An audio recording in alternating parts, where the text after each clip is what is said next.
brought to you almost live from the Dude in the Basement Studios. Why? Because that's where the good stuff is. It's Sips, Suds, and Smokes with your smoking host, the good old boys.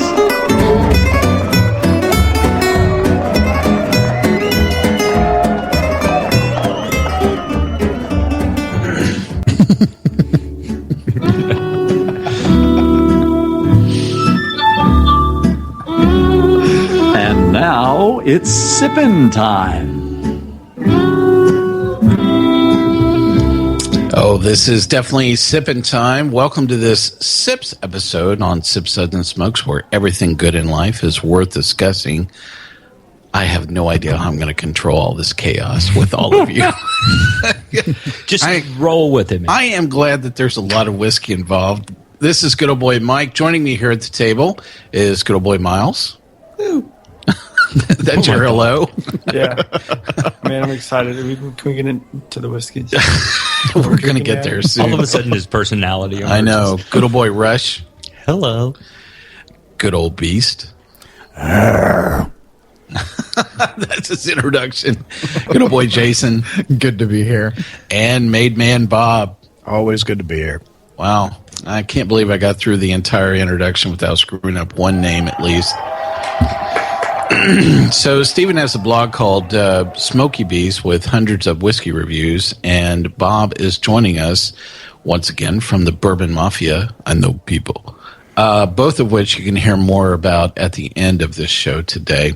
Well, our sip segments are all about wine, distilled spirits, tea, and coffee. This episode is about who has the better palate. Stores selecting whiskey barrels or the master distiller. Wonder how this is going to go down. So we have actually selected 5 different products where they're actually available in both versions, a store barrel selection as well as an off-the-shelf version that is actually created by the master distiller or master blender, depending on the organization as to their title. Those products that we're going to talk about today are Old Scout, Angel's Envy, Knob Creek, Four Roses, Jefferson's are the products that we're going to go through in this showdown of store versus master distiller. So the thing that really caught my attention were there were just so many different versions of Angel's Envy. Plus there were all these bottle engravings and all these personalized store brandings, with Angel's Envy. And this is really not a new concept. So it just really starting a lot of, questions, that were kind of stirring about me. One answer that we actually are going to get to today is, what is the best tasting product, the store barrel or the master distiller? It is all about what's in the glass at the end of the day. But first, I thought we'd actually cover, a little bit of ground kind of around this, and then we'll get right into the tasting itself. So I guess the first thing that, I thought I'd throw out. So Rush and I are actually both wine geeks, and this was something that was actually quite popular, back in the 90s. There were several vineyards that were doing this, and the thing is just kind of throwing me back to this deja vu moment of going, oh, wow, we're doing the same thing, but we're doing it with a different product. And a lot of California vineyards, were kind of involved in this. Yeah, they got really crazy with it. And like we were noting earlier, it really diluted a lot of the brands, and it made you had this great variation, which you're starting to experience in whiskey. I think it's a little less in whiskey than it is in wine, or what it wound up being in wine. Just because of the nature of the beast and how it's made, you get less variation from batch to batch of the actual distillate, as opposed to with wine and vintage to vintage and the rules about how you can blend from year to year and all that kind of good stuff. Well, and the other thing that sets in with wine is the perishable component with it as well. The way that something tasted last month is not the same way that it tasted, the following month. Variations in temperature, that set in, as well as just, the way that people's palates, kind of work, are a little different as well. So, in fact, I even had a little bit of a conversation around Angel's Envy, with one of the stores that you don't want to go and taste, Angel's Envy barrels in like January. I mean, the thing is, a lot of master distillers, they tend to taste everything that they're planning on bottling in a very short period of time, sometimes like 1 to 2 weeks. And, vineyards do some of the same thing. They tend to taste a lot of things, in a very short period of time. They select their blend, they bottle everything, they call it done. They don't like taste all year round, and especially with a perishable product that tends to change with temperature and time, there's just no way you can maintain consistency. And so I thought that was what was, I think, very difficult, with a lot of the vineyards that were doing private barrel selections with stores, is that the stores were coming in and tasting things at different times. And I think that was catching up with, them through the, a lot of the variations in a lot of those products.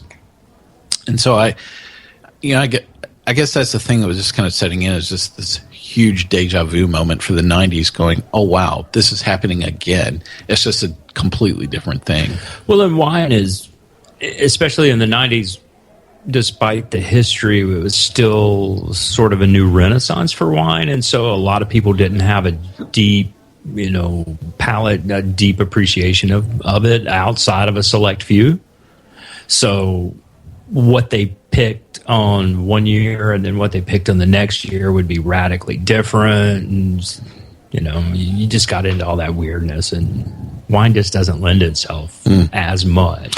So I'm kind of curious what you guys think about how this is, what this is doing with the consumer. I mean, is this adding value? Is it creating or diluting, brand awareness? I'm really kind of curious where kind of all you guys are at, when you think about how this is going down for the consumer.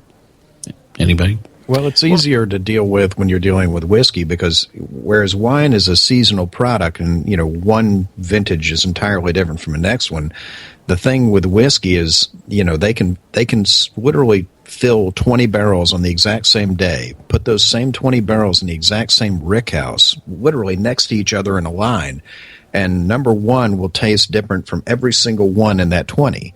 So doing an individual store barrel is extremely easy for them. I mean, they have to really work to blend to come with, their flavor profile with their store shelf stuff. So I think whiskey lends itself to single barrels a lot easier, because, I mean, you can literally take 10 barrels that they mix together and it makes the store brand, but every one of those 10 barrels tastes different. And the nice thing about whiskey is, like any product that you taste, it's a very subjective thing. What I think I taste in this glass, you don't even pick up on. You pick on something different. But each barrel is so different that I think it lends itself to, doing individual barrels. Plus, there's still, they keep talking about the whiskey shortage, but, we're off the back end of the glut of the 70s and the 80s and the 90s. So, they were at least in a position to sell a lot of stuff. You also have to deal with whiskey, wine, if it gets shipped to Arizona in July on a semi truck, when it lands at the store, it's matterized, it's hot, it's crappy. Whereas whiskey is still whiskey. It comes back down to room temperature, and it's going to taste the way it did before, it sat on that truck. I gotta say, I would just like to say, go ahead.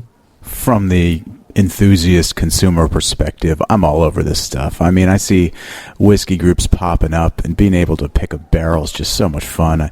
I had this I just bought my first barrel, and for me it's kind of like trying to buy weed in college. It's like you have to know a guy who knows a guy, and then you're waiting for the stuff, and all your friends want to get some, and then you finally get it. You're really cool for like a day, and then everybody doesn't care anymore. Good single barrel stuff. Yeah, and it's really, you see stores popping up, and they're letting 3 or 4 key customers help them pick a barrel, and it's just great fun. And I think it's for the market, it's sparking a lot of enthusiasm. People are getting really intimate with certain brands. People are going crazy for Smooth Ambler and Four Roses and some of the stuff where you can really get in there, and you get to maybe get something that's unfiltered, that's cask strength, that's a little different from what you can get on the shelf. So. Am I worthy of getting you the good stuff? Because we don't know each other. But the other thing is you got to remember, unlike what you just said, the guy selling you the stuff now is probably bathed. So, there's a little bit of a difference there. That's a cool kids club thing. It's fun. If it makes you feel any better, there's a couple of people here who clearly did not bathe. Well, there's a reason I tape from Florida. It's So. like you're not Right. pointing fingers. Miles, I'm sorry, you had something. Well, to no, I mean, just for the market that we're in and waiting for all this good stuff to show up. And I think from the barrel selects, from the store perspective, like we get to cut corners to provide like really good juice, waiting for the good stuff to show up, trying to hold out to October, November. When it gets here, it's the stuff that gets us through. And we have plenty of it and we can sell it. And it's not something that we can consistently give and to hold quality to, but also we don't have to be afraid to open it and get into some good stuff. Jason, put the period on this, man. Well, I would just like to say, from someone who's been on both sides, someone who's picked out barrels and someone who's actually sold barrels also, there's nothing more exciting than being the person selling a barrel and watching someone tasting through these barrels, and they go to the certain barrel and they taste it and their face just lights up and they get really excited. As a blender, distiller, whatever, it's a really exciting thing. I mean, you're seeing somebody get really, really excited about a product that normally would just be a bottle on the shelf. And Do they get more excited as they go down the line of barrels? Yeah, they usually do. That's usually how it works Seems out. to help. Yeah. But from a marketing perspective, you're looking at it as you're creating brand ambassadors with the barrels. You're creating people who fall in love with the product. They get to touch, they get to feel it, they get to see it. And they really become loyal with the brand. I mean, even y'all touched on it. If Old Scout wasn't selling barrels right now, do you really think it would be as popular as it is? Absolutely not. Like you said, that's the thing. The barrel selection gets the people's hands in it. Exactly. And that may not promote that particular regular shelf brand, but it gets that brand in their head. They have a physical connection to it. And I think with whiskey, it works very well. Exactly. And I will tell you, when it comes to one store a mile away from another store, them both being able to go pick a bourbon that is the exact same product but tastes so drastically different, it gives the retailer kind of like an edge. It allows the consumer to connect with the store owner and say, you know what, I really like your palate when it comes to whiskey. I trust your palate. So when you go pick out a barrel, will you save me some bottles of that barrel, because I know what you're going to pick I'm really going to like. And we've started to see that. I mean, I know you guys, running stores have obviously started to see some people come back and you'll be like, oh yeah, we just got a barrel. And the guy's like, oh, I don't care what it is. Just go ahead and give me a couple bottles. I trust your palate. And I really honestly believe that the single barrel picks, the blending yourself is really what's creating this bourbon renaissance right now. My generation, we're younger drinkers, but my generation, we don't want to just go to the store and pull something off the shelf that doesn't have a story. And with every barrel pick, it has a story, and it's always a good one. Yeah, I couldn't agree more. Wine doesn't have that story. No, it doesn't. And I also think it's a price point thing. Yeah, it that is. occurred to me, because you can go into any wine store and load up a case of wine for $100. Whereas that barrel selection is special.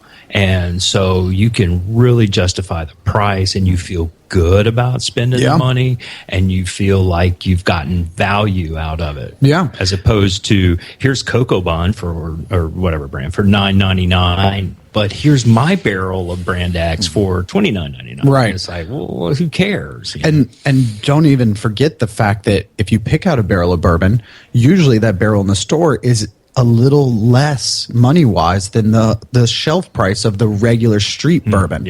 Because they're buying it in such large quantities, they usually get a deal or a break on it. And the other thing that Stephen was alluding to, I mean, when you go into any spirit store, whether you're buying, some amazing beer, or you're looking for wine, or you're looking for spirits, if you go in and you get a store-picked barrel and that barrel just knocks your socks off, you are going to trust this person. You're going to trust this store. I know what you're talking about. It's the same thing we do with wine. I mean, you go in and when you get to know the person you're buying your wine or your beer from, and you get to where you trust their opinion, you know they've turned you on to some really good stuff, you're more than likely to buy the products that they're going to say, you know what, here's another one. If you like that one, give this one a try. So yeah, I'm a big fan of the store barrels. I think they create a great market niche, and they build confidence in the consumer in the place that they're going to, that yeah, I can rely on these people. They know what they're doing. They've got a good palate, and their palate is in agreement with mine. These are the guys I want to talk to. Well, I really love the way everybody's kind of chiming in on this. So let's get right to one more question real quick. So there's one other question that I really thought we should toss out, which is this practice of actually picking an individual product for a store. Is that practice growing? Is it shrinking? I mean, kind of what's the tipping point of how this is going to work, or when does it move into some of that experience that we talked about with the wine industry? I think personally it's still growing. I saw a picture on the internet the other day of a barrel of Jack Daniels in a Costco with whatever the sign was, sitting on the pallet, wrapped up, or whatever. Costco single barrel. But it was a thing where you could come to Costco and buy a barrel of Jack, and I think at that point you have to say it's and growing. a 50-pound bag of cat litter. But at the same time, the Prima stuff is definitely done. I mean, Willett's barrel program's been done for 2 years. Smooth Ambler discontinued their Rise. Four Roses is rumored to be discontinuing the single barrel program altogether. They're slowing it down, definitely. They're limiting it. They've reduced the number of single barrels they're doing this year. If you're not on one of those lists, you're not getting there. Describing that the shrinking component is more a matter of production availability, not necessarily something else that happened to play into some of the change with the wine world. Jason? Well, I was going to say the big brands are shrinking it because it's cost prohibitive. To run a single barrel to bottle it, you have to switch out your filters, you have to switch out your lines, you have to clean every single time you run one barrel. And it's just really, really costly. Now, the small guys, all the new craft distilleries, they're all over this barrel program.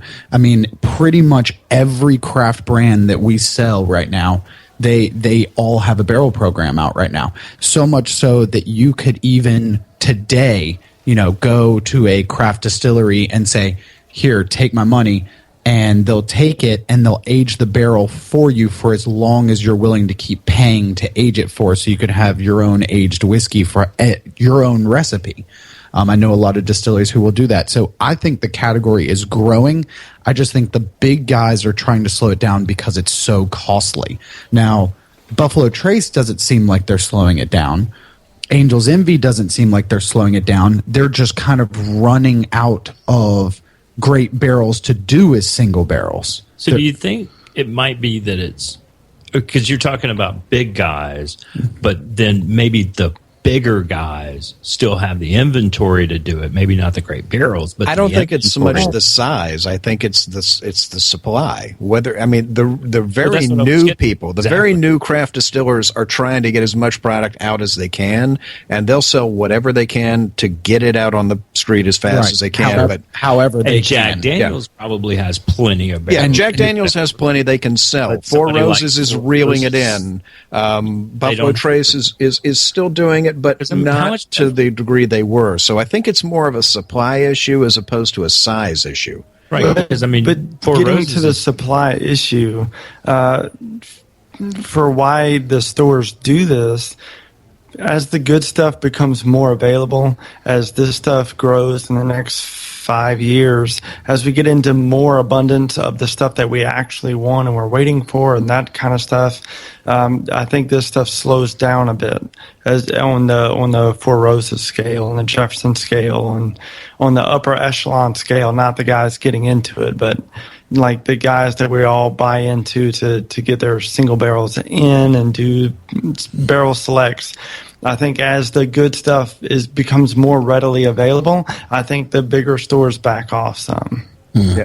I mean, it's not a cost thing with like Four Roses. I mean, if you go to Cox Creek, they have one spot to do nothing but single barrels. So, I mean, they're set up to do that. It's, it's if they have the supply. And the other thing is you always have to remember is 5 or 7 years ago, single barrels were a rarity. Once in a while, a person would say, I want to do a barrel as gifts for people, or I'm having a big event, I'm doing something, or the occasional store.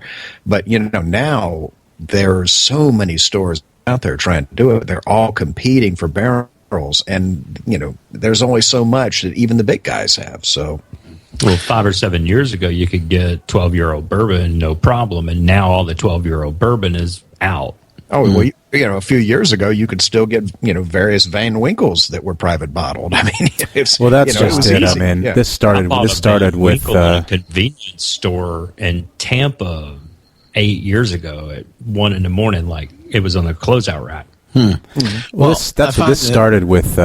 Doug Phillips, Green Ink, Rathskeller Rye, Linnell's Red Hook, Van Winkle Private Barrels. Like these were gems people were picking out of warehouses, and this was Green Ink is life altering. I mean, they're all amazing. Really is, and these were just. This was glut whiskey type of stuff, but this wasn't that long ago, right? 7, 8, 9 years ago. So I think the farther we get from really actually being able to find a gem like that and put something out on the market, and that's pretty much done. I think now it's you're right. It's gone more to a consumer thing, and being able to go to Costco and buy a barrel is not exactly the same. I saw that picture. I saw it was on Facebook. They had it, and it had all the cases and the barrel on top, all wrapped in a shrink wrap with a big thing, like like $87.99 or whatever it was. And I just looked at it and I just thought, oh my God, we've come to the end of the universe. Well, talk about the end. I found something I need to do on this next break, which is go look for a private label Van Winkle. So, listen, we're going to take They're out there. They just cost a small car. So we're going to take a quick break. I looked at a way to pay for it as well. We'll be right back.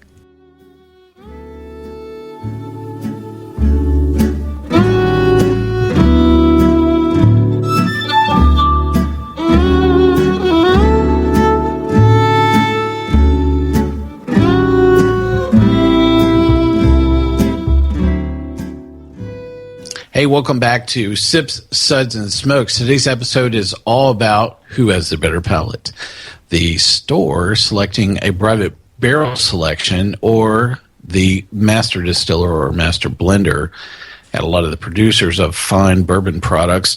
We have a lot of products that we're going to go through today, and Steve is going to get the honors of going over our Sips ratings for today. Take it away, Steve. Well, gee, thanks, Mike. So the SIPS ratings are a 1 through 5 scale. 1, give me a glass of water. I got to wash out my mouth. Water. Bring water. Bring water. Again, I'm missing Harmeet. So. Number 2, nice, but what else you got? Well, isn't that nice? Number 3, interesting. What was this again? Interesting. Number 4, oh yeah, let's keep this secret to ourselves. Pour me another. That's classified.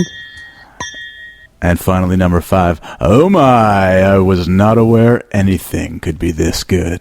Oh my goodness! Yeah! Yeah! Yeah! Yeah! How close are you to Cat, Steve? Cat's Are you close Deli? to Cat State? Yeah. Oh yeah, we're pretty close. Spiritually. After that, for sure. Well, thank you, Steve, for going over that. I would have to say stellar job. I mean, That was awesome. he had, he's consumed enough whiskey. He's channeled it, don't quit your day job, but it was still quite worthy, I have to say. Thanks, All right. guys. So let's get to some firewater. I would say that I'm really very excited about going over these bourbons, for us to cover, and we'll see how things kind of go along here. So we're going to start right off with. So here's the whole list once again, in case you forgot. We're going to do Angel's Envy, Old Scout, Knob Creek, Four Roses, and Jefferson's. There's a couple of twists along the way, and everybody's giving me this giant smirk of what's the twist, Mike. So I'll explain a little bit about the exercise that we've done here for all of our esteemed hosts here on the show. Each of us had two samples of each of these. In 4 roses, we actually had 4. I'll explain why that was the case a little bit later. And they were labeled A and B. And so this is a completely blind tasting. Nearly nobody knows what they're tasting except me and a few other samples along the way I'll explain. So this has been a super blind tasting.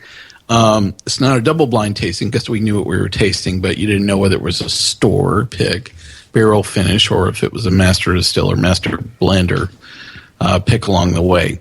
So we're going to go along. Each person is going to introduce that product. They're going to talk a little bit about their choice, their tasting notes, their sips ratings as we go along. The important thing here is, what do you think is the store pick? Which one belongs to the producer of the product as we go along here? So Russ, you're up first. Why don't you tell us a little bit about Angel's Envy and then charge right into your tasting notes. Well, you never get an Angel's Envy single barrel, although we have tried diligently to pull that off at our store. They just refuse to do it anymore and say it's got to be a blend. Generally, every time we've done it, they've had 3 barrels, and you work in percentages. A, B, and C. A, B, and C, and it's 10% of this, 20% of that, 30% of this. And I've noticed that from tasting different stores, Angel's Envies, that there is a huge variance in the taste profile from one store to another. So I think that Angel's Envy kind of sits on that cusp that we talked about when you're comparing it to wine, where they really have some stuff out there that's just radically different from anything that would be their normal barrel. So all that being said, the nose on sample A is gorgeous. It's very interesting, deep. It's got some nice notes to it. The nose on B is a little bit more angular. Sometimes I hit it and it's a little washed out, and sometimes it has a certain interesting note to it. Taste-wise, A is very smooth, rich, yummy. B, again, it has a little bit of something off, but I like it. When I go to pick them, I pick B. And I would probably give it a 3. Interesting. Although A, I would give a 3 to as well. And do you need to do your thing? No. Okay. Right. And so if my thing, but you got to do your thing, man. I don't want to ruin your. And get the machine that goes bing. There you go. I'm sorry, that's my thing. The people that go knee. And so I would pick A as the store brand. A is the store brand. No, I'm sorry. A is the mass market. A is the mass market from master distiller from Rush. thing. All right. And B would be somebody's store brand. Bob, your selections on Angel's Envy. I got to agree. I think the B is the private one, and I think the A is the regular Angel's Envy. And what's your overall sips ratings for Angel's Envy? Both of them I enjoyed. The A is a little bit lighter in profile. The B is a little bit more darker. Both of them a 3. How about that? Interesting. Jason, what do you think about Angel's Envy here? I'd have to agree. A was very light and very sweet. B was definitely heavier, darker. I love Angel's Envy. I always have. I prefer the A over the B. However, I appreciate both. And I rated the A 4. And which is the store and which is the master distiller? I would have to say A was the regular goods and B was the single barrel pick. Let's see. Am I up? I'm not in this lineup at all, which is really cool. So, Beast, what's your choice here on Angel's Envy? I also preferred A. I always kind of prefer store pick, so I assumed that A was the store pick. And I'm not a huge fan of this. It's got kind of a silly putty thing going on in my nose. I gave it a 2. Wow. Well, isn't that nice? And I'm sorry, did you say which is your store pick there? I didn't. I went with A as the choice and the store pick. Okay. All right. A in the store pick. And Miles, what's your choice here on Angel's Envy? I actually agreed exactly with what he just said. I thought both were very light. The A had a little bit more medium body to it, a little bit more caramel, salty stuff showed up. I tend to choose the store picks, and so while my pick was A, I'm going to say the store pick was A. And overall, what do you think your sips rating would be on? I'm going to give it a 3. A 3. Interesting. All right. So my quick tasting notes on Angel's Envy. I really thought the two were very close. I just thought that there was a slight preference I had for B. I gave both A and B. I thought they both had a sips rating of 3. There was a slight char finish off of A that was coming off. I just thought it was a little off-putting for me. Between the two, I thought that B would have been my pick, and I thought that would have been a store brand. So that was kind of how I thought it was around. Guys ready for the big reveal? Yeah. Do it. Right. Here we are for Angel's Envy. Sample A is the off-the-shelf version. Wow, how about that? And the B is the store pick here. So some winners and losers. Declare your winner or loser off that. Feels good. That's awesome. It does feel good. One sigh of relief here. I do have an edge more because Wes Henderson is a member of the Mafia, so... Oh, wow. Okay. So hopefully you'll enjoy that discussion as well as, kind of how it went down. Any surprises out of that? I think we all pretty much nailed that, yeah. Oh, interesting. All right. I'm surprised my sample was so small. Well, Wes, you can talk to him about I don't it. know. For some reason, it seems to be empty. Yeah, mine does too. It's kind of sad. Well, let's keep moving right along here. So next up is Old Scout. Bob's going to introduce this product to us and then charge right into his tasting notes. All right, Old Scout's up in West Virginia. Right now, a lot of their product is source whiskey, mostly, as I understand it, LDI, MGP, whatever they're going after these days. They're also making their own, and they've put quite a bit away. They're starting to release some stuff of their own. The Yearling came out. They do a lot of private barrels. However, the last word I heard from them is they are starting to reel that program in rather quickly because they've sold so many of them. I think they're almost out. Between the two, the A definitely the A definitely had a bit darker of a flavor, very dry, spicy, a little bit of mint, a little bit of anise. The B very similar, but a lighter profile. I'd say the A is probably the store pick, and I'd give it a 3. A 3. How about that? Let's see. Let's charge back right up with Jason. What do you think about Old Scout here? Well, I think my review is going to be a little tainted. I'm not the biggest fan of Old Scout. I tried it over and over and over again, and I just can't seem to like it very much. Between A and B, I found myself favoring B more. Now, by favoring, I still rated them both a 2. So my sips rating was a 2. Well, isn't that nice? And I picked B, so I'm gonna go with B is the normal goods, and A is the single barrel. Huh. All right. There you have that particular selection. Beast, what do you think about Old Scout here? Now, I will tell you that he might have had a little bit of an edge on everybody here. So, but Who, Beast? Yeah, he did. We'll see. Did we skip somebody? I thought I was 4th last time.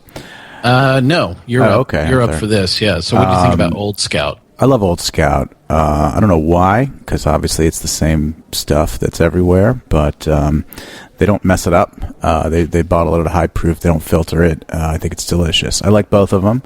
I think A is a very, very good rye. Stupendous, phenomenal, life-changing. No.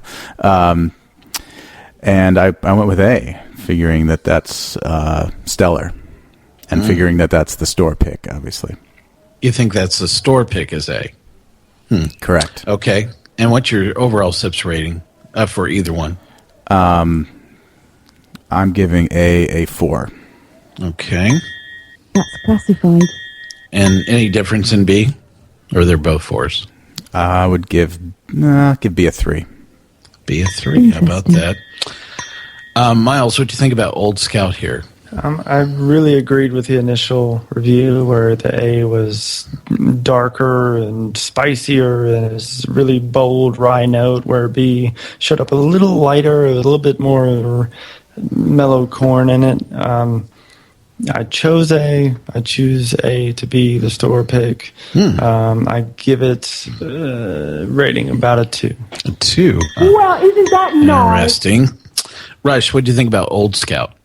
I don't know a whole lot about Old Scout. The only Old Scout I've drank in the past has been a 7-year-old rye that we did at the store, but I liked A quite a bit. I like a sweeter whiskey, and I think that definitely hit the bill. B was a little hot for me on the finish, a little bit lighter, but all that being said, I would say B was the off-the-shelf stuff, and A would have been a store pick, and I would give A a 3 and B a 2. Interesting. So my quick notes here on Old Scout as well is that for sample A, I thought it was kind of smooth. B was a little bit hotter. There was, for this particular product, this is a cask strength product that we tasted, which was cask 9 years Old Scout that we tasted for this Old Scout. There are a lot of versions of Old Scout, but both the barrel pick and the off the shelf version was exactly the same. But there was such a color variation between these, weren't there? Mm-hmm. This was probably one of the few versions where one was decidedly much darker than the other, and actually, I thought it played into the taste as well. I preferred A. I thought it was smoother. I rated that a 4. That's classified. I thought B was just a bit hotter, and I'm declaring A is actually the barrel pick. So that's kind of where I was with it. And the big reveal. The big reveal is going to be for Old Scout. The off-the-shelf version is B, as in boy. Yes. Yes. Some winners, some losers. It feels good every time. It does. Doesn't it? And you never get tired of I am feeling, a golden god, yes. I love that. Oh, man, it's some winners, some losers, some people declaring them masters of the universe. You never know how it's going to go down here. All right, so we have some quick time here. We're going to charge right into one more, and then we'll see how we get through this. So up next is going to be a description of Knob Creek with good old boy Jason. All right. Knob Creek Single Barrel comes in the same bottle as the lower proof label's regular small batch, only with an inked-on label that leaves more clear glass and thereby reveals more of the whiskey's glorious dark amber color. The core difference between Knob Creek Single Barrel and the original is the single barrel part. Each barrel of bourbon whiskey is chosen for quality and then bottled without blending. Single barrel bourbons are also usually unadulterated, as in the case with Knob Creek Single Barrel. That whiskey. Is a big word. After about 8 glasses of whiskey, I did nail that. I got that one. You must have done so good on the SATs. I get a bell for that one. Wow. Multisyllabic. Wow. In ways you'll never know. Unadulterated. Is that even a word in Kentucky? Yeah. It refers to your cousin, though. Oh, okay. I'd like you to meet my wife and my sister, and there's only one girl standing there. And I'm pretty sure we just got banned from Kentucky. And in Kentucky. Oh, you're banned from Absolutely, Kentucky, we just baby. I'm did. going there in about 4 Thanks. weeks. No more whiskey for you. A minimum of water is added, and the bourbon is not filtered in any way. It goes straight from the barrel into the bottle. The result is 120 proof, which is 60% alcohol, straight bourbon whiskey that intensifies many of the characteristic qualities of the familiar small batch version of Knob Creek. So basically, you have 100 proof as the normal and the 120 proof single barrel as the one we are tasting today.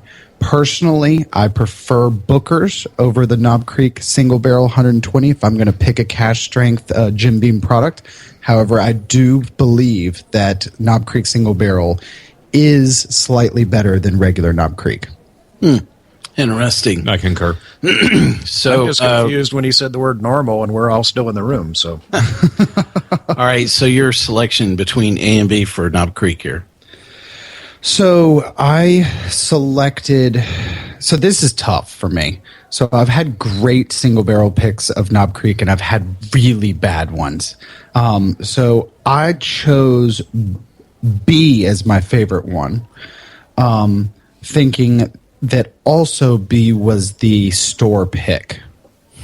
And I rated it with a solid 3. Solid 3. Interesting.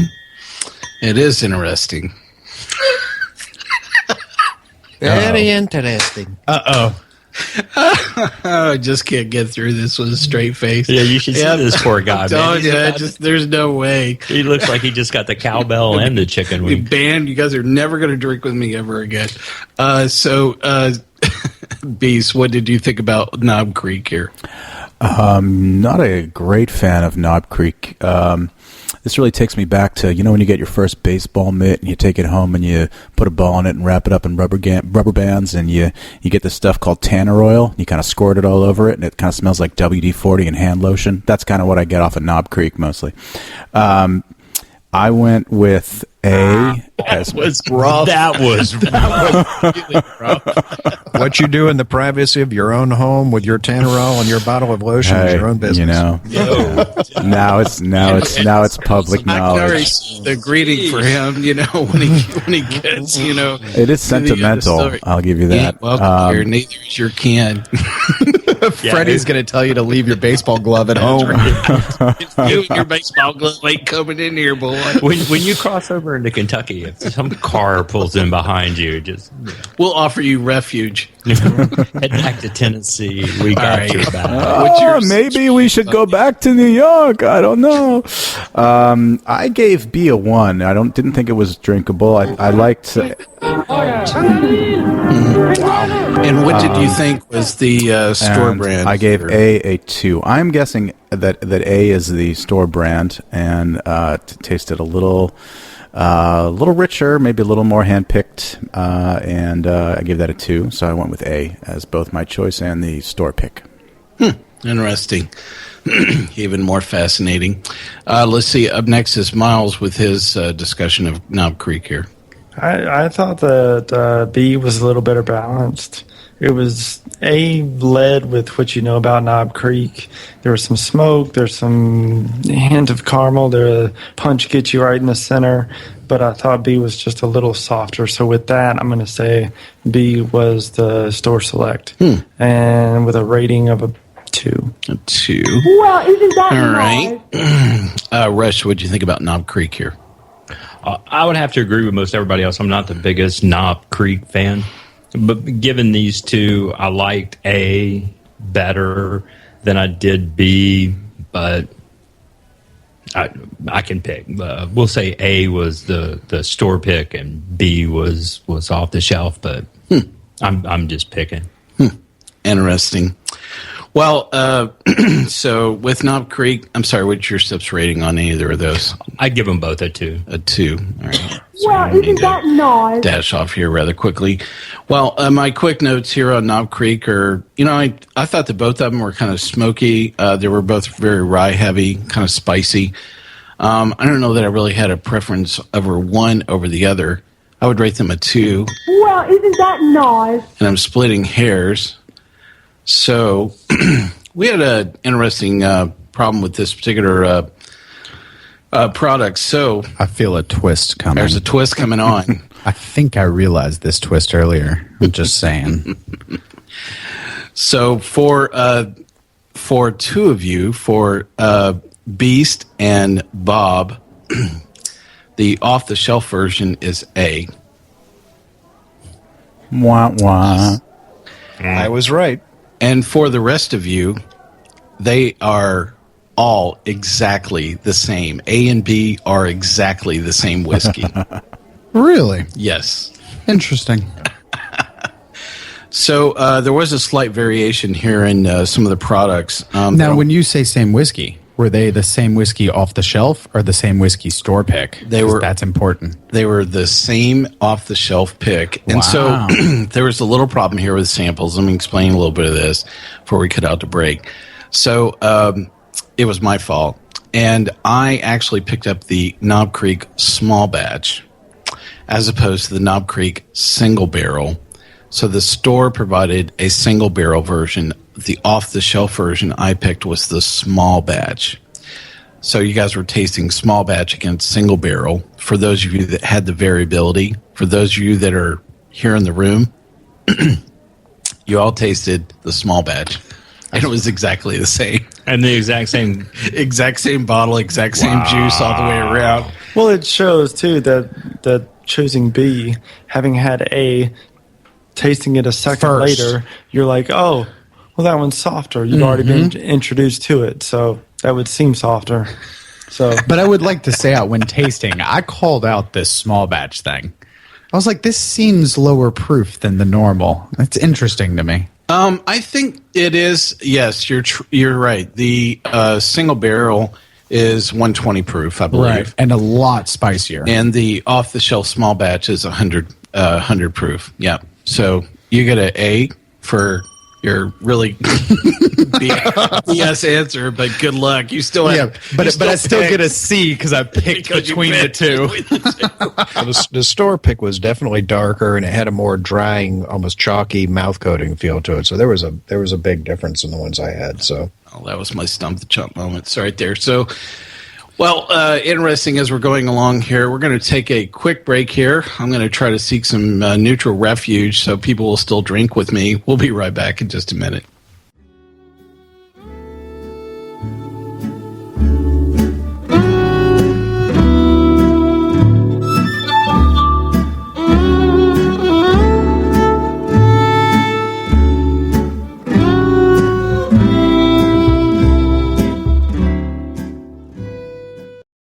Hey, welcome back to Sips, Suds, and Smokes. This is a Sips episode today. Sips. It's a Sips episode. easier for you to say. I'm getting there. Toy boat. Give me another whiskey. We were talking about selections in store barrel bourbons versus off-the-shelf versions that are created by master distillers or master blenders. We're going through a variety of products today. We've gone through a few so far, and we have a few more yet to go. So up next is our discussion on Four Roses. I'm going to allow Steve to introduce this product. I'll explain a little bit about some of the twist here once Steve, I should say Beast, introduces this. Beast. Thanks, Mike. So, give you a big little background on Four Roses. This is one of the earliest American whiskeys. Paul Jones, born in 1840, was in the Confederate Army at the age of 21. When he left, he went down to Atlanta. He met this guy named Rufus Rose. Rufus and his brother and their 2 sons were the Four Roses. He took that brand back, and after he worked with them for a while, went back to Kentucky, picked up a distillery there. And a lot of people credit Paul Jones with sort of creating this, long white bearded guy in a straw hat with a musket, sort of big Southern Heritage bourbon thing. He's a huge figurehead for the whole bourbon Renaissance movement, and rightfully so. the bad guy in the story is Seagram's. So Seagram's bought Four Roses from Paul's son, Werner, in the 1940s. And Seagram's did really well in Prohibition because they were a Canadian. Oh, geez. They were a Canadian company. Hello. Hello? Oh, that might be Seagram's I lawyers thought on the phone. I So thought you I wanna, unplugged like, all the just- phones. Yeah. I apologize. Hit the button on that one. So yeah, Seagram's was a Canadian company. Obviously, Canadian Prohibition was much more short-lived than America's, only 2 years. So they bought up a bunch of distilleries right after Prohibition in the 40s, and this will be sort of important. They bought Calvert Distillery in Louisville. They bought Fairfield Distillery in Nelson County. They bought Atherton in LaRue, and they bought Cynthiana. So they had 5 distilleries, running, and they were the biggest drink maker of all time. And they decided to basically use the Four Roses brand to dump a lot of this neutral grain spirit that they were making up in Canada in these different places. Totally corrupted the brand. It was absolute swill, and it went from being the number 1 bourbon in the States to being just a shelf turd, as they say. And this went on for about 50 years. In the late 90s, Jim Rutledge joined Four Roses, and then in the early God bless Jim. Jim's the man. And in the early 2000s, a bunch of things happened. So the brand was sold to Vivendi. Vivendi then divested a bunch of their brands to Diageo, and then Diageo sold the brand to Kirin. I should have mentioned that prior to the 90s, even though the American stuff was swill, they were still making the original bourbon and exporting it. And one of the places they were exporting it to is Japan. Japan absolutely loves American bourbon, and they're real serious about it. So when they picked it up, sort of at Jim's direction, they really brought it back. They killed the old brand, and when I say killed it, they actually sought out all the retail stock, recalled it, and destroyed it. And then they started launching bourbons, and so they currently have some different products. They have the Yellow Label, which is kind of the bottom shelf mixer. They have a small batch and a single barrel, which are decent drinkers. Then they have the Cask Strength single barrels, which are what the store picks are made of. And then every year they release a limited edition single barrel and small batch. And that limited edition small batch that comes out in the fall is some of the most sought after bourbon right now. And I will say that the 2012 one that came out a few years ago is probably in my top 3 bourbons of all time. Now, And the cask, which we have here today as well. And the cask. Now, so I just wanted to mention, so that the reason it was that I mentioned all those different distilleries that they bought is because now Four Roses maintains a different yeast strain that kind of has roots back to each of these different distilleries. So they have 5 different yeasts. The F came from Frankfurt, the V came from Calvert, the K came from Atherton, the O and the Q came from the Old Prentice and the Cynthiana distilleries.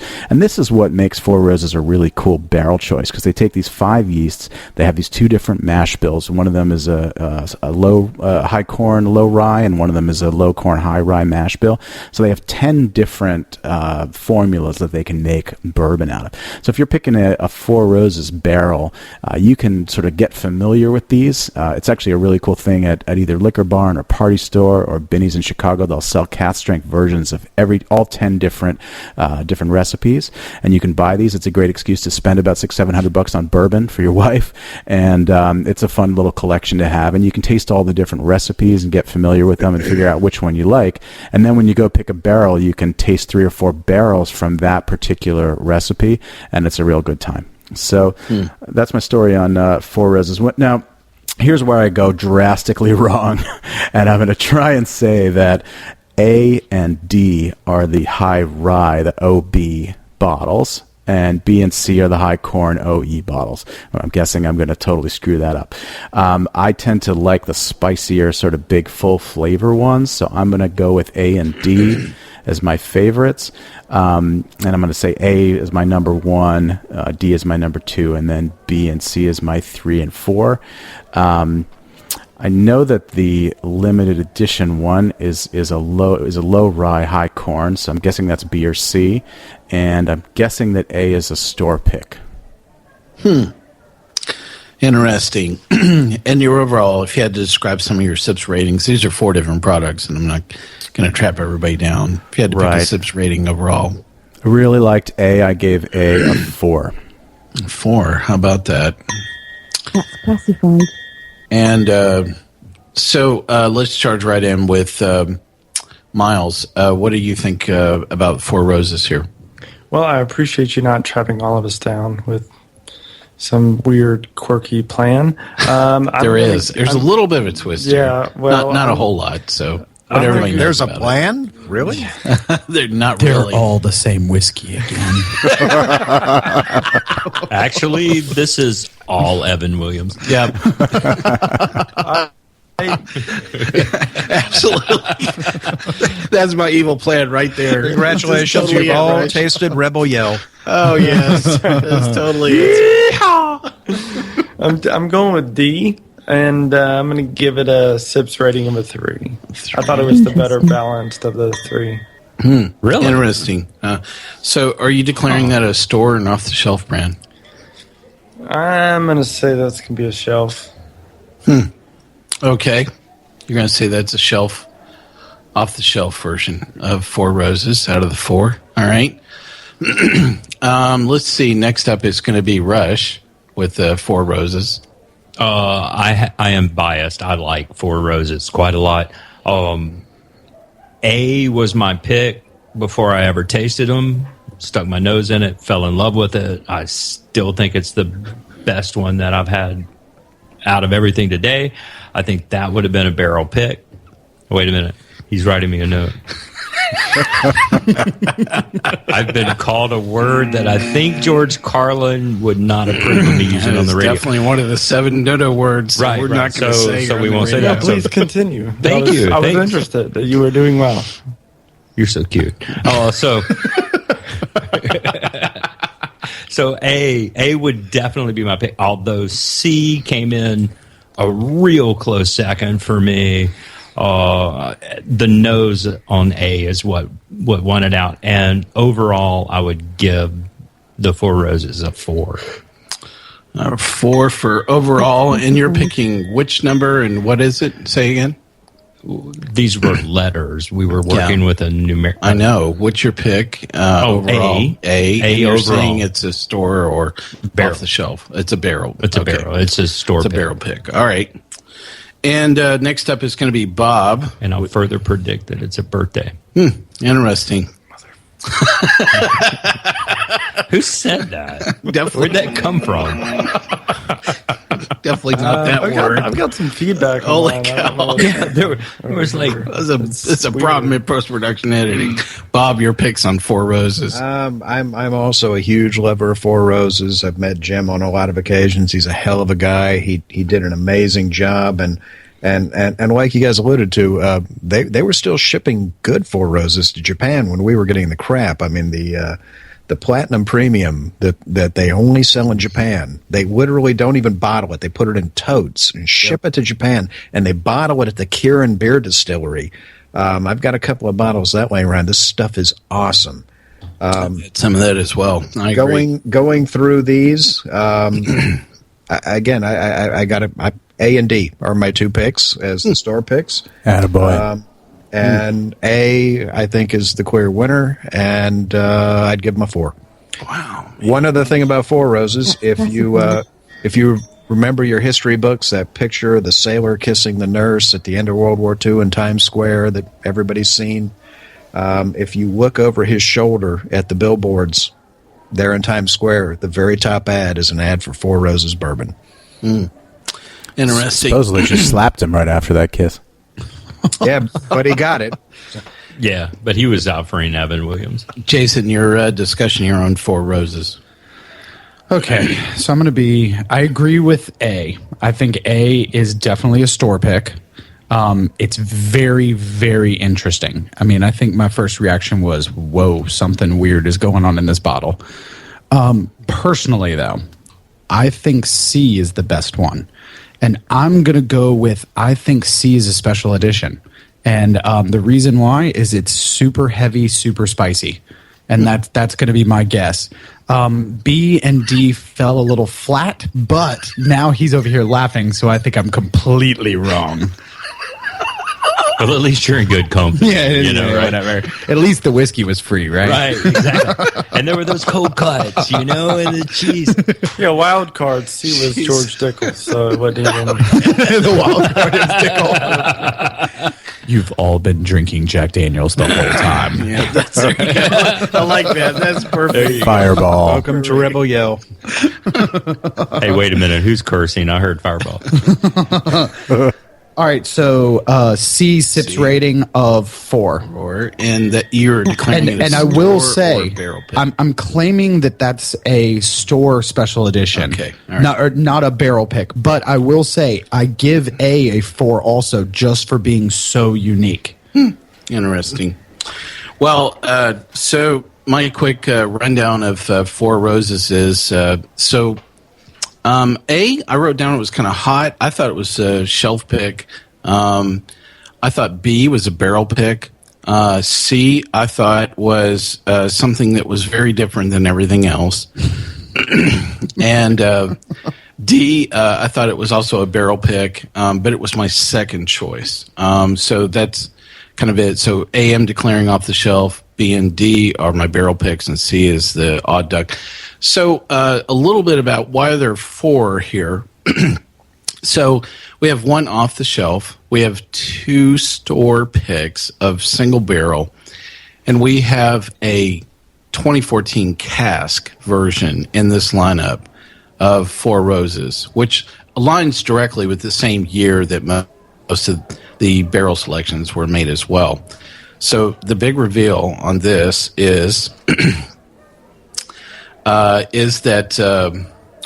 this is split between the two. So Bob knows what A and B are. So Bob, what is A and B? Well, A, the one that everyone liked, is the barrel that I personally picked, so thank you all. So B what was the recipe? So B is the off-the-shelf version. It's an OBSO, 10 years old. Yep. So C is also a store barrel pick, and D is the cask version. So that is a pretty interesting reveal out of that. Interesting, most definitely. So I got it wrong, so lots of winners and losers out of that. That's for sure. I picked the best, too. Come on. Yeah. So. Yeah, a lot of people really loved A, except me. I thought A was hot. I don't hold it against I you. did. I wrote down A was hot as well, and I actually declared it as a shelf pick. And yeah, that's the barrel pick. So it's 126.8, so it is definitely hot. Interesting. Yeah, but I think it was balanced.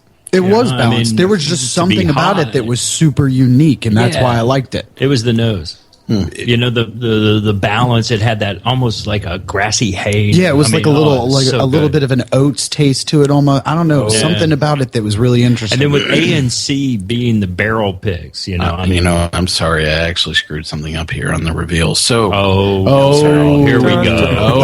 Dun dun dun. I'm sorry, I screwed things up at the last minute here. Yeah, so the cask and the store barrels on C and D are actually backwards. So the cask is C.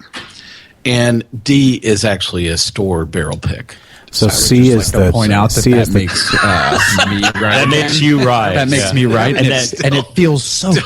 I picked A and D, baby. Any minute now, you're going to break out in a Journey song. I'm just going to do a little dance over in the corner. No, do it here, man. Sing, barrel it out. So C is that 2014 single barrel limited release. Yep, that is correct. 2014 single barrel limited release cask, and that was right. Yep. C. Yep, that is C. I so called that. Yep. Yeah, D is. So wait a minute. Who picked A? Was that you, Bob? A lot of people picked A. No. But I mean, didn't Bob for go the and barrel pick pick? that, I picked A and D. Barrel. I picked A and D for the barrel pick.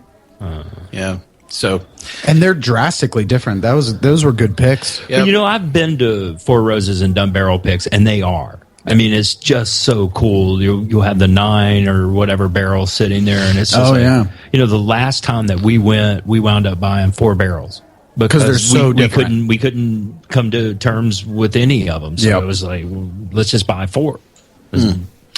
Wow, just such a fascinating conversation. We have one more product to go through today, and that is going to be Jefferson's. Miles, can you introduce this product for us? I can. With Jefferson's, I'm assuming it's the Reserve. No, this is just straight Jefferson's. Right. Yeah, correct. All right. A surprising amount of thickness and body. Right off, there were faint hints of oak and some flavors they're like in the profile. Still, it seemed a bit young, a little immature. It's a good clean sip, decent amount of vanilla, sweet corn, bit of oak. It's smooth, kind of sweet, just a hint of spice. The oak doesn't show up in a bold way, but the sweet corn is the most prominent flavor.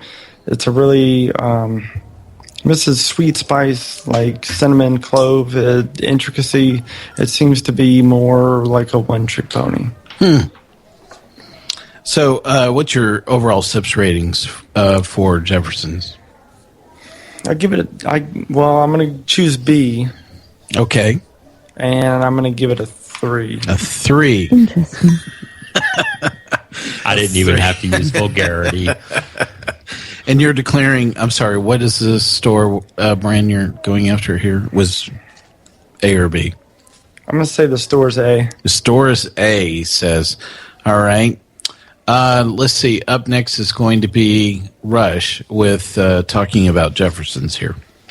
The B sample I liked a lot better than I did the A. I would give it a 3 and call it a store sample. And the A, I would say, is off the shelf. And I'd give it a 3, too. I mean, they're both perfectly acceptable. Nothing in the world wrong with them. Interesting. So, Bob, your choices here on Jefferson's. The A was very sweet, very floral, but extremely light, very young. Had a vegetal aroma to it. The B, a little bit more nose, a little more vanilla, a little more caramel, a slight bit more oak. I'd pick the B. I'd say that's the store pick. I'd give it a 2. A 2. Well, isn't that nice? How about that, Jason? Your thoughts here on Jefferson's? All right, so I'm going to be a little mean towards some Jeffersons.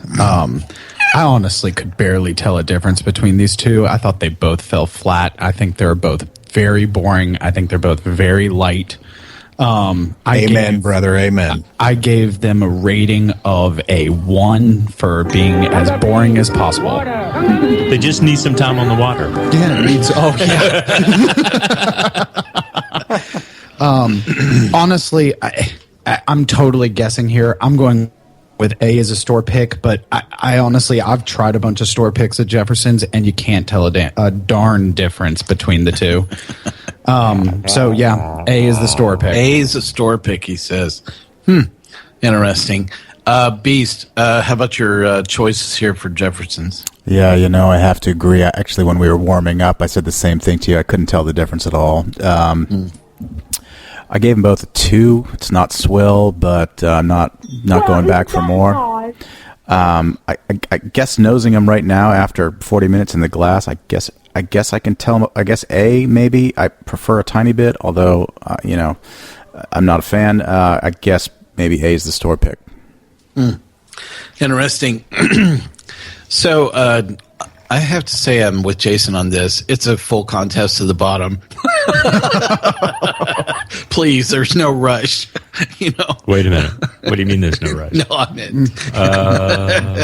It's just wow. Of all the products we tasted, I would say these are the some of the products that were least distinguishing, against each other versus store versus off the shelf version, and it's not a product I particularly enjoyed. My overall rating, I'm going to say is a 2 for both. I would say I favored B a little bit. I'm going to declare that's the store barrel is B. So a lot of you have picked A. We'll see here in the big reveal. If you get it right. Whichever one the store picked, they didn't do a good job. So, I wouldn't blame the store. It's not like they had a lot to choose from. yeah, exactly. Yeah. The A sample is a store pick here at Jefferson's. It just feels The B is the off the shelf. You just nailing this. It just man. feels so. If he hadn't messed with me with that Knob Creek, I would have been 100% across this board. I definitely like. You Knob had Creek to do B. it. I'm 5 or 6. Of course you do. There's no difference between the two. Well, wow, what a super fascinating experiment today. I'd like to think not only did we make radio history, but I don't know, it's just a very humbling, experiment, kind of all the way around. Well, for you got what, like 2 right? Yeah. Well, probably. You're For the rest correct. of us, I got 5 out of 6. It's not that humbling. Really be floored. He No. got 2 right, and he knew what they were yesterday. No, I'm the winner. I got to sit here with all of you. I knew they were all whiskey. No, I'm totally the winner. Whether I They're all brown, man. So No, but seriously, you've been drinking Jack Daniels the whole time. yeah, that's right. Finally, I've kept it down. It's not Jack Daniels. Just added different samples of water and sprinkled some salt on some of these. You guys just didn't know jack squat about whiskey. So you've had a little bit of time to kind of reflect on, the experience here, as we've kind of gone through these products. I mean, when you reflect back about, is this something that's really, enriching the experience for the consumer? I mean, are they truly getting the better product, at the store with the store barrel selection?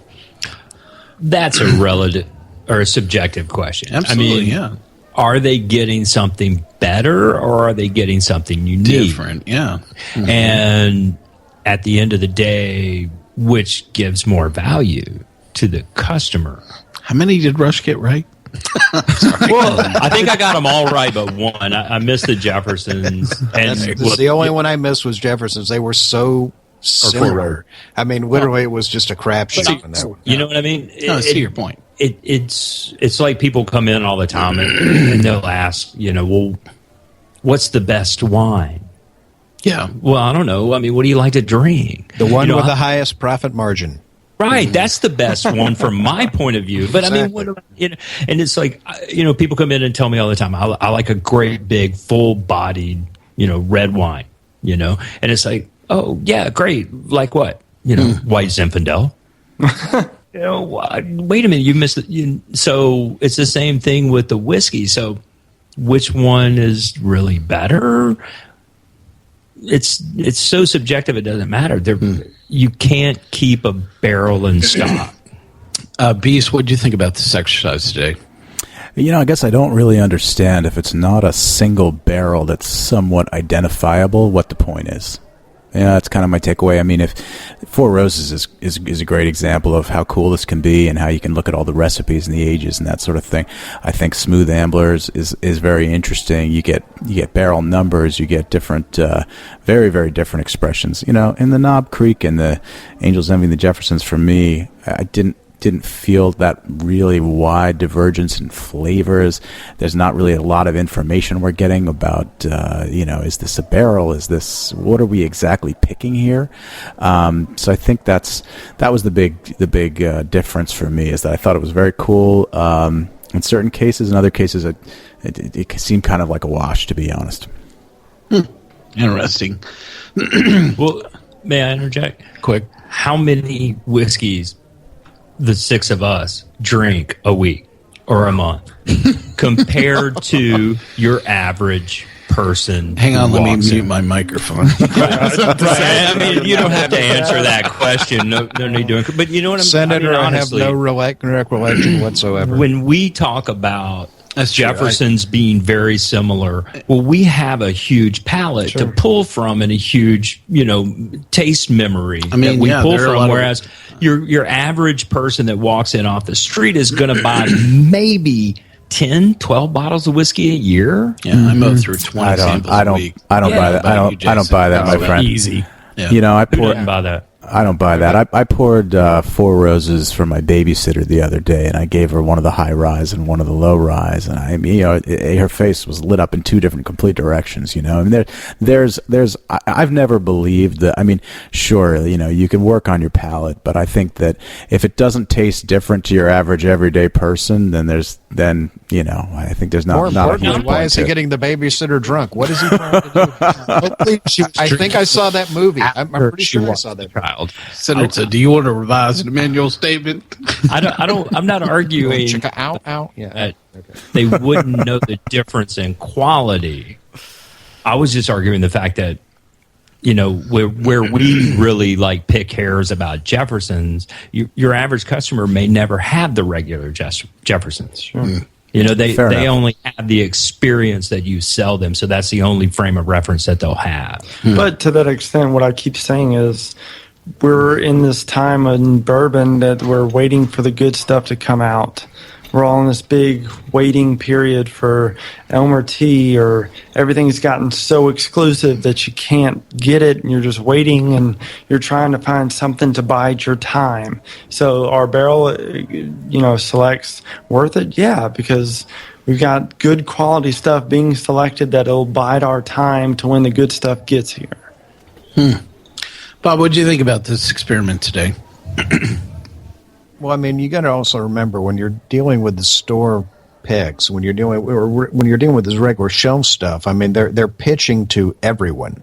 They're throwing a ball out there and they're trying to hit the mass at one particular time.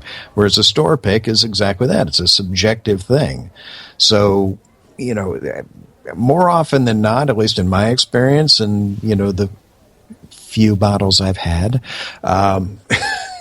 more often than not, the store picks are usually better. If it's a good store and I trust the person's palate, a lot of times I get a much better experience out of it.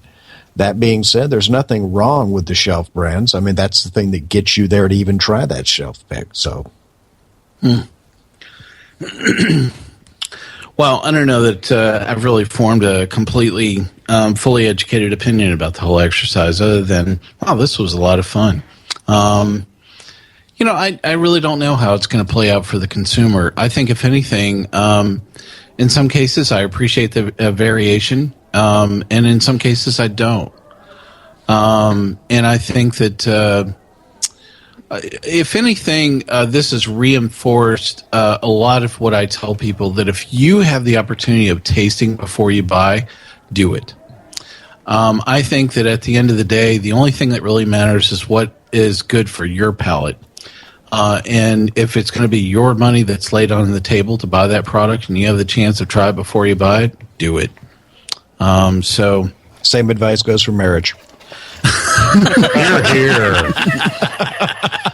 Let's focus on the important thing. When it all came down to it, if it flies, bangs, or floats, rent it. When it all came down to it, out of the four, the one that most of you picked was mine, and it was better even than the one that Jim Rutledge picked. So I'm just patting myself in the back now. That's all. So, that's that creaking sound. Try my new whiskey, Chip. My bones half. breaking. Jason. Yeah, I just wanted to say that when it comes to single barrel selects, I think that it truthfully only matters when you're dealing with cask strength whiskey.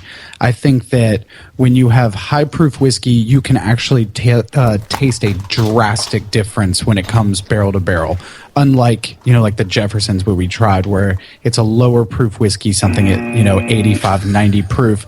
And you really can't tell a difference. You kind of lose the nuances, the subtleness. But when you've got products like E.H. Taylor Barrel Proof and Four Roses Cash Strength and George T. Stagg, you can honestly taste a difference barrel to barrel.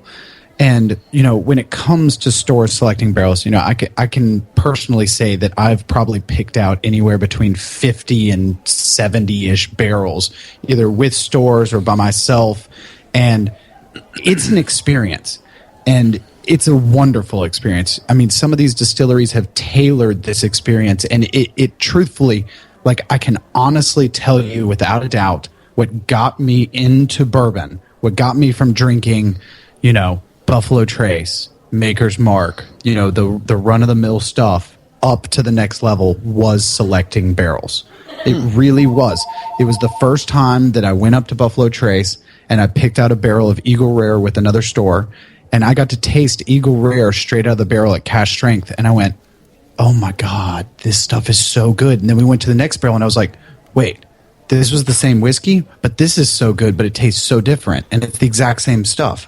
And that's really what got me into bourbon, and honestly, always chasing the next cool, nice tasting cash strength whiskey. I mean, that's what I do. So, you know, as a consumer, as a seller, as whatever, barrel picks is what really got me into this business. Well, just a really fascinating experiment all the way around. I mean, just I really, I think the one thing that I wanted to leave everybody with through this is, listen, if you have the chance of tasting before you're buying, you should do that. Everyone's palate is different, and certainly if your particular store offers you the ability of trying it before you buy it, or you have the go to a tasting or something like that, to really avail yourself, you know, of that opportunity, because there are some variations in everyone's palates, and everyone has a different opinion. So, yeah, take advantage of that. That works for matrimony too. Here. And if you can do both on the same weekend, you get like bonus points. I think it's required. So, Chick took half whiskey. That's my new brand coming out. Well, let's wrap up our episode for today. A really great time all the way around. We hope you've enjoyed this episode, and you can catch all of our episodes online as well on SoundCloud, TuneIn, Stitcher, YouTube, PRX, and Spreaker, our native media host. iTunes and our own Android app are the easiest ways to enjoy this show on your phone.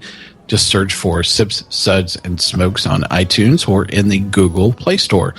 We love your feedback, and you can reach us online anytime at info@sipssudsandsmokes.com. Our daily tasting notes flow out on Twitter. Our handle on Twitter is @SipSudSmoke. Our Facebook page is always buzzing with lots of news as well. Listen, do us a favor and take the time to rate this episode if you're listening to us online. That's a great big help to us, and we get to see your feedback as well. This show would not be possible without great retail partners, many of whom provided product samples for us today. I want to take the time and say thank you very much for these folks. Red Spirits and Wines in Bellevue, Tennessee. Midtown Cork Torque Wine, Spirits, and Beer in Nashville, Tennessee. And Frugal McDougall's in Nashville, Tennessee. Bob, I've always wanted to ask you, what exactly does a made man do? well, apparently he picks the best bottle of Four Roses. Oh, he shoots and scores again. Wow. God, I tell you. 3-pointer. Who can argue, right? Drop the mic and It leave. does. And mercy. Well, Bob, thank you for joining us and bringing good juice along for all of us to enjoy. Smoky Beast is a blog that Steve authors, and I have been a huge fan for years. Steve, tell us all about Smoky Beast. Hey, thanks, Mike. Thanks again for having me. I really appreciate it. My wife, Mrs. Beast, and I started Smoky Beast a couple of years ago, about 3 years ago.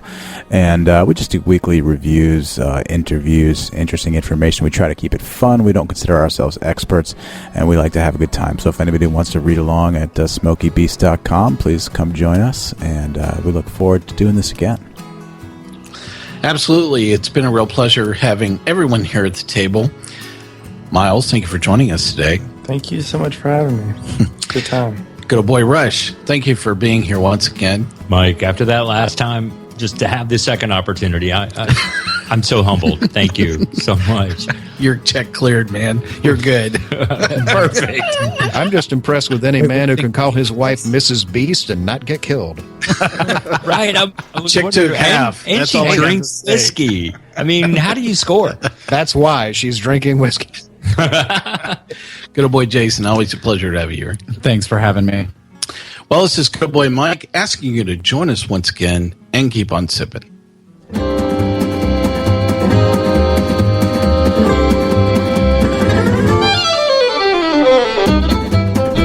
This has been a One Tan Hand production of Sips, Suds, and Smokes, a program devoted to the appreciation of some of the finer slices of life. From the Dude in the Basement Studios, your hosts, the Good Old Boys, will see you all next time.